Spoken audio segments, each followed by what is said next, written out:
Yeah, I'm talking about, you see, Srila Prabhupada, he was quite, not quite, he was a very special messenger of God. Why? Because Srila Prabhupada had some unique qualities, which I'm just, मैं भूली. So, Srila Prabhupada was very unique. Of all acharyas in our sampradaya, Srila Prabhupada is unique. Although all acharyas are unique, Vishwanath Chakravarti Thakur, Narottam Das Thakur, Baladev Vidyabhushan, all of them. But Prabhupada is special for all of us. Prabhupada is special not just because we actually are descendants of Prabhupada. It's not a biased approach. Every disciple of every guru will say, my guru is special. That's obvious. But when it comes to Prabhupada, Prabhupada had some qualities which was reflected in his works, in his actions, and in his speech. So how Prabhupada is different from all other acharyas? That's the question. That is what is a point under discussion. Why Prabhupada stands out as a very different acharya from all other previous acharyas, even Bhaktivinoda Thakur for that matter, Bhaktisiddhanta Saraswati Thakur for that matter. So one thing Prabhupada, few speciality Prabhupada had. The very first special thing in Prabhupada is that Srila Prabhupada had actually Srila Prabhupada had revolutionary ideas when it came to preaching. In fact, the legacy of revolutionary ideas comes from Bhaktisiddhanta Saraswati Thakur. He was also very revolutionary in the sense that he started dioramas, exhibitions in Krishna consciousness. He was very revolutionary because he was a person who actually did in the altar he installed a printing machine instead of deities, and that was very unique. Nobody in the history did that. Generally in the altar there is Radha, Krishna, Ram, Sita, Lakshmana, Hanuman, but he installed printing machine. How is that? When devotees used to come in Gaudiya Math, then at the entrance of Gaudiya Math, generally at the entrance of temples, we have Lord Ganesha. If you go to Vrindavan temple, you have like Rupa Goswami temple, Radha Govindji, Radha Raman, Radha Damodar. We have Lord Ganesha there imprinted. Generally they have that. Or at the entrance of temple you have bells, ting ting. But in the Gaudiya Math they had a broom, jhadu. And people are thinking, what the heck this is happening? Because Bhaktisiddhanta said, anybody who comes in the temple, please wipe your head with this broom, so that all your stupid ideas get shaken off, and then you enter the temple with a fresh mind. That was his idea. So he was a revolutionary person, Bhaktisiddhanta. But Srila Prabhupada was extraordinarily revolutionary. Why? Because Srila Prabhupada, okay, I'll just tell you. Okay, yeah. Because Srila Prabhupada, what he did was, he started, he gave so many ideas which were very revolutionary in the sense that Prabhupada tailored a plan for the modern society. For the modern society, he tailored the plan. He could really understand how modern society works, even back in 1970s, 1960s. He could envision the future. And accordingly, he tailored his plan. For example, Srila Prabhupada, when he went to America, he started book distribution. Now that book distribution idea was, of course, was there at the time of Lord Chaitanya Mahaprabhu. The first book distribution party was Srimad Acharya Narottam Das Thakur. There were acharyas who started book distribution. Bhaktisiddhanta Saraswati Thakur, Prabhupada's guru, he also started book distribution. But the way Prabhupada did that was very unique, because Prabhupada said, okay, take books and distribute it and make profit out of it. Prabhupada was also revolutionary in this sense. Prabhupada wanted results. That was Srila Prabhupada. Prabhupada wanted results there. Prabhupada, Tamal Krishna Maharaj, one of the sannyasi disciple of Srila Prabhupada, when he actually used to meet Prabhupada, every time he used to meet Prabhupada, Prabhupada used to ask, what are the results? Give me results. Every time to Tamal Krishna Maharaj, to Giriraj Maharaj, Prabhupada was very result oriented. In fact, this was one of the, one of the blames on Srila Prabhupada, one of the criticism about Srila Prabhupada by his godbrothers, that Prabhupada is a businessman.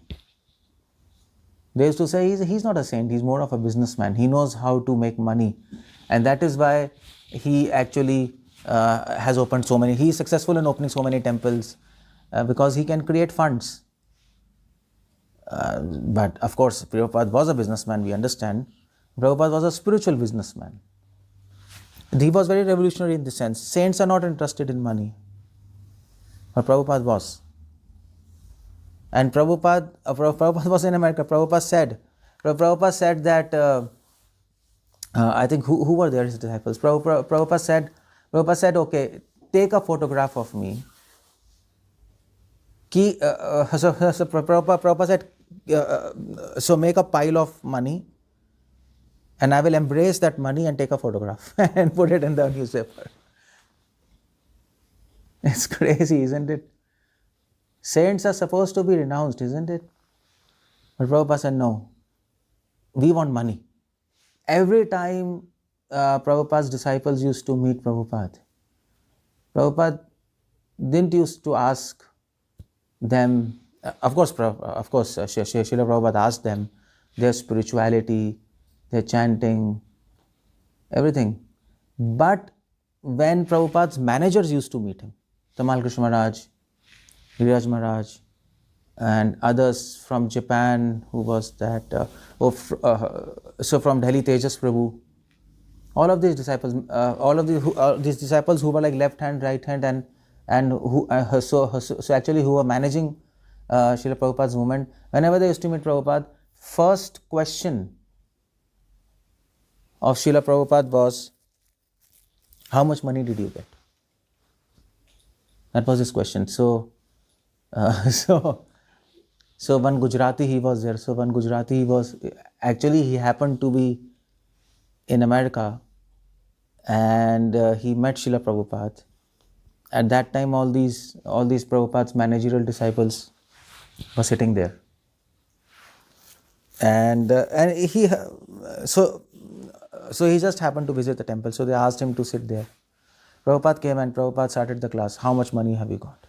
It's like a like in movies you see all those bad guys, whenever they meet, and they ask, how much money you have got.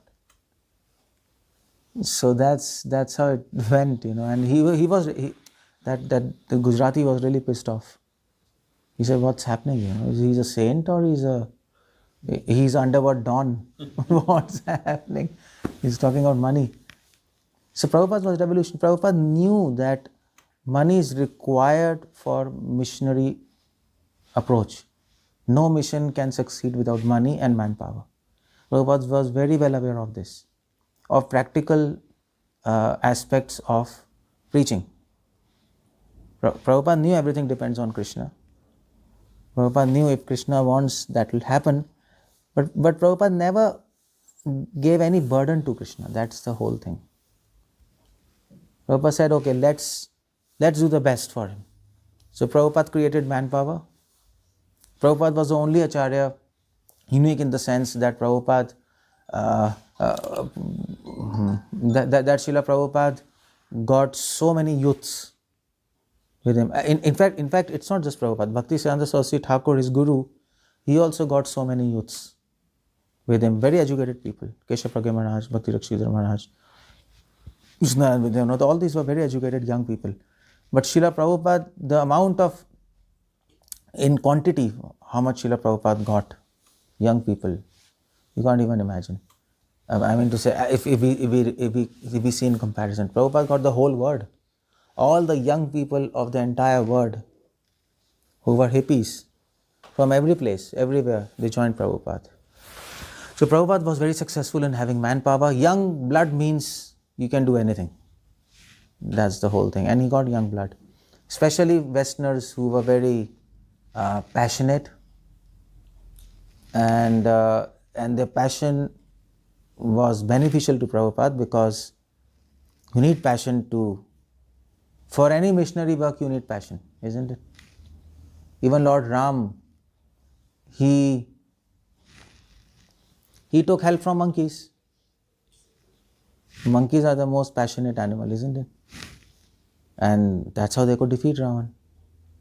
So that's where Prabhupada also got. So actually Prabhupada said when he was in India that I have brought some monkeys from Western world.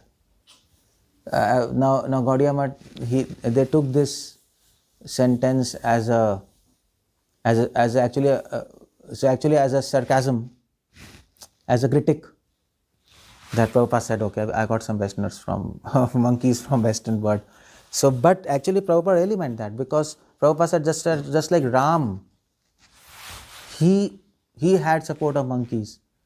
I have support of these, like monkeys from Western world. He compared to them in a very good spirit. That these Westerners, they know how to work hard and how to work result oriented, goal oriented. And Prabhupada's movement just spread like anything, like fire. So Prabhupada was a revolutionary. In that sense, he has manpower, he had money power. For generating money power, Prabhupada had revolutionary ideas. Govinda restaurant he started. He started book distribution. Prabhupada also said, okay, you can sell incense and paintings and generate fund like that. Prabhupada was giving his disciples new ideas for fund generation. In India, Prabhupada gave idea of life membership, which they started which they first started in Delhi, and also Bombay. Giriraj Maharaj, they started life membership. In India, Prabhupada also gave this idea of guest house attached to every temple. Prabhupada also gave idea of Varnashram college, which of course ISKCON, as ISKCON, we didn't start as of our yet. Prabhupada wanted a Varnashram college with every temple. If that would have been done, then today ISKCON's face would have been very different. But anyway, nevertheless, Prabhupada had a great idea. I think Tamal Krishna Maharaj asked Prabhupada, how many ideas you have? How many ideas do you have in your mind? Prabhupada said, I have infinite ideas. But you are not ready to. But time is not ready for that. Prabhupada gave also idea of Varnashram society. Prabhupada told them that when there are elections, actually Srila Prabhupada also said, I want some of my devotees to go in politics and become ministers. The Prabhupada's ideas were very grandiose, very big. And Prabhupada, that was quite unique of Prabhupada. Prabhupada always said, think big. Think big. That was Prabhupada's disease, you can call it as. Spiritual disease, let's put it like that. Prabhupada thought big. And that's why Prabhupada was very successful. But of course, to think big, your heart should also be very big. Your courage should also be very big. That's one thing. He was like that. He was like that from beginning. This was quite revolutionary. Prabhupada's another unique. Prabhupada was unique in the sense his books were unique. That's another uniqueness of Srila Prabhupada. You read any book of any acharyas, previous acharyas, they're very difficult to understand. They're mostly in technical language, Sanskrit or Bengali, which is tough. If you read 𝗙liche𝗹𝗹𝗶𝗹 Thakur's book, you cannot understand any word. It's impossible to understand. His English is like, let's say, his English is Sanskritized. That's what I can say, if you know what I mean. Anybody who knows Sanskrit? Bhaktisiddhanta Saraswati's English doesn't have commas and full stop. Sentence keeps on going, and so difficult words. But Prabhupada's books are so unique. Prabhupada's books makes Prabhupada unique. Why? Because Prabhupada's books have simple English. Everybody has read Prabhupada's books, isn't it? Even a child can understand. Simple English, simple concepts, down to earth, foundational, nothing hi-fi, which will actually make us healthy in Krishna consciousness. But if you read other acharyas' books, they are difficult, concepts are difficult, and they are hi-fi. And if you read those books, you can be happy, you will experience happiness, but you might not become healthy. Your foundation might not become strong. It's not that those books are lacking something, but those books are difficult to extract foundation from them. So Prabhupada books you read, so simple. It is so simple that people criticize his books. That's another thing. Some others, they say, oh, they are so simple, they are ABCD. But that's what we require, isn't it? We require ABCD now to become strong. So that is another uniqueness of Prabhupada. Prabhupada's, of course, books are special. I can speak on Prabhupada's books on special, whole like 2-3 hours, but I don't want to do that. But Prabhupada's books are special in the sense, higher philosophy in simple words. That's all. By reading Prabhupada's books, even a donkey can become a Paramahamsa. That is uniqueness of Srila Prabhupada's books. So Prabhupada's books makes Prabhupada's unique. Prabhupada's another uniqueness was he trained his disciples personally. He went to America. He taught his female disciples how to wear sari. He taught them how to wear sari. None of our acharyas will do like that. You can't even imagine 𝗙liche𝗹𝗹𝗶𝗹 Thakur teaching a female how to wear sari. You can't even imagine in your dreams. 𝗙liche𝗹𝗹𝗶 Thakur, Prabhupada's guru, he never even saw face of a female while giving initiation. Even at the time of initiation, there was a curtain and he used to just throw the mala from up. That's quite strict. Or Prabhupada, what he is doing?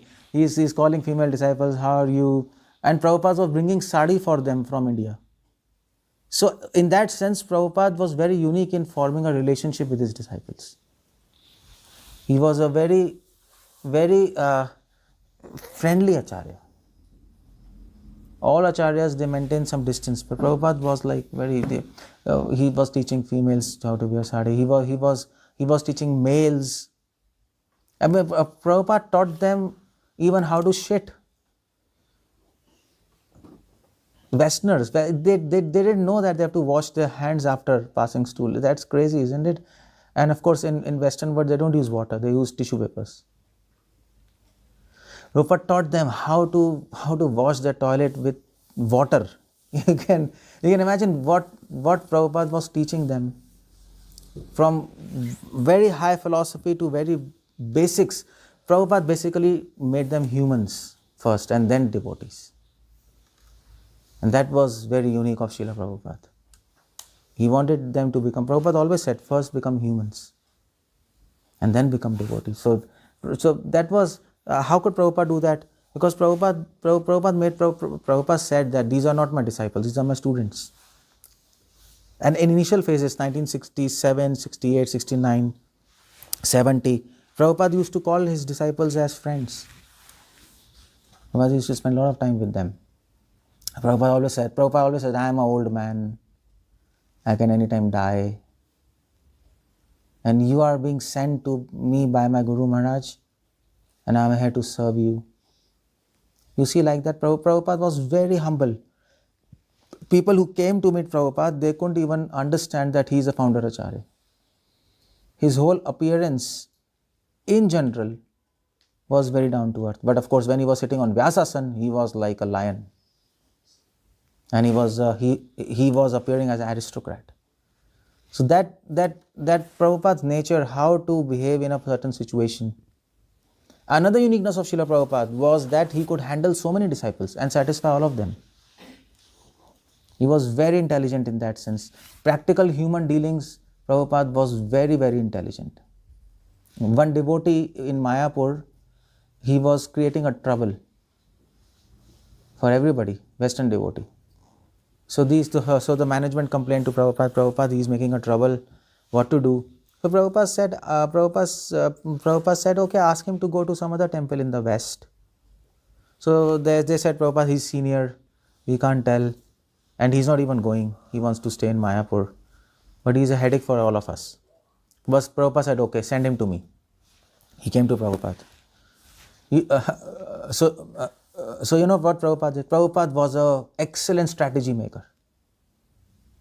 What Prabhupada did? So Prabhupada said, okay, you are a so nice devotee, I'm giving you sannyas. Prabhupada said, and you take sannyas and go around the world and preach. And he was very happy. He took sannyas and went from Mayapur and problem was solved. So that is strategy. So you see, Prabhupada was an all-rounder.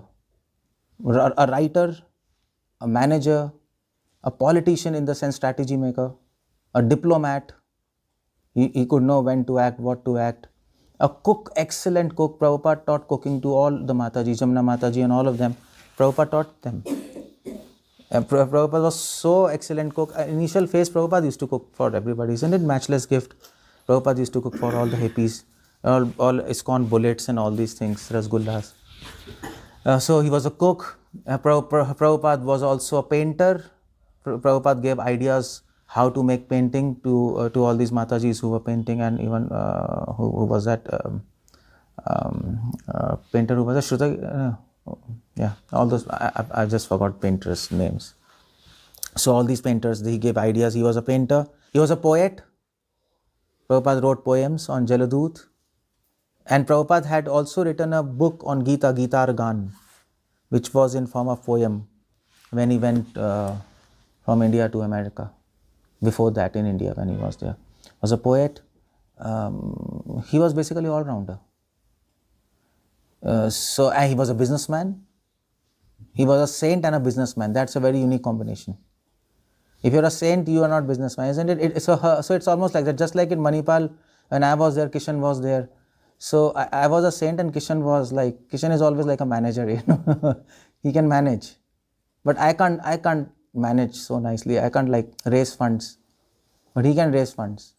He can run the show. And I can give a talk. But so both people are required, isn't it? But Prabhupada was both. He could run the show. He could do the talk. Single man army. Prabhupada was single man army. And that is why some people consider, at least we consider, that Mahaprabhu predicted in Chaitanya Bhagavat, my Senapati will come one day. A military commander who will preach all around the world. That is Prabhupada. Evidently that's Prabhupada. Some people don't accept it, but I mean to say, who will not accept? We can see now what's happening around the world. So in that sense, Prabhupada was very unique. Another very unique thing about Prabhupada was very open in challenging modern society. There is no scripture in the world where a saint is writing against modern society. Especially commentaries.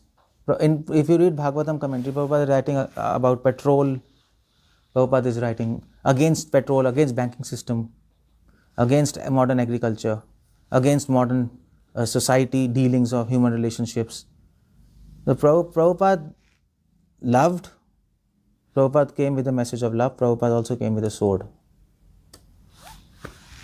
He knew when to hit and when to pat. Both things. That makes Srila Prabhupada very unique. So in that sense, Prabhupada is... आपने कहा था ना Prabhupada के बारे में. So in that sense, Prabhupada is very unique as Acharya. So I request you all, please read Prabhupada books, all of them, and you will really find something very new which can change your life. And of course, every line will surprise you if you read in a proper, with a proper understanding who Prabhupada is, what he did. All those books are simple, but if you read his books, you will appreciate that he has made such a technical subject into such a simple thing that only genius can do. A fool can make simple things into complex, but only a genius can make complex into simple. That is Prabhupada. So please read Prabhupada books, and thank you very much for hearing to me. And I can request Mataji, who is come from Nigeria, isn't it? Question? कहाँ से है? माताजी आई हैं America से हैं। अच्छा, America से, ठीक है।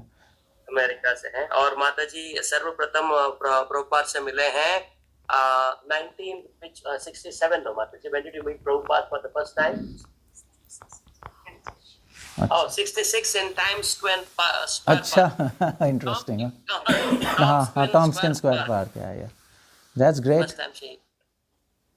So we are fortunate that we had her assist.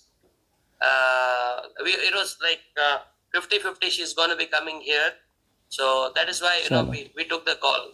ठीक है. So she can speak on now. Please, Mataji, you can please take over and please tell them about Prabhupada. That will be nice. And thank you very much to all of you. Yes, thank you. Krishna, Hare Krishna, Hare Krishna, Jai Jai.